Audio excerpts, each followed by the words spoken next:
a moment. But first, the man seen smiling and waving at a camera as he carried the House Speaker's lectern from the chamber was in a federal courtroom in Tampa today. Adam Johnson was arrested over the weekend at his home in Parrish. Fox 13's Gloria Gomez was at the hearing and joins us live. So tell us what happened, Gloria.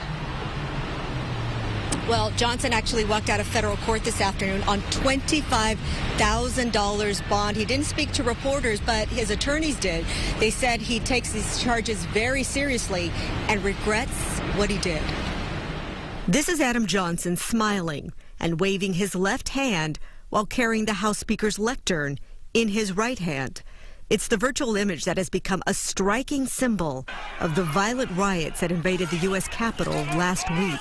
This is Johnson today, in federal custody, facing several charges that include theft of government property, unlawful entry into a restricted building, and violent entry and disorderly conduct on Capitol grounds. This afternoon, Johnson made his first appearance in federal court in Tampa. The judge explained the charges against him. His attorney asked that Johnson be released on bond. Federal prosecutors objected and called him a threat to the community who needs to be held accountable for his actions. The judge, though, did agree to give him a $25,000 bond with several conditions that include surrendering all of his weapons, his passport, having a curfew, and an ankle monitor. He's allowed to travel anywhere in Florida and D.C. However, in D.C. only for court matters and meetings with his attorneys. Does he regret any of this? Obviously, if we could turn back the clock, I suspect that he would. But as far as his stance right now and what our defense is, I don't want to answer it any longer than that or any more than that. Documents show a tipster notified the FBI of Johnson's identity after seeing pictures he had posted on social media. Authorities arrested Johnson at his home in Parrish.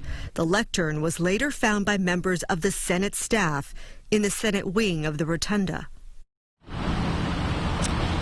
Now, Johnson's attorneys also tell us that he has received death threats since this story broke.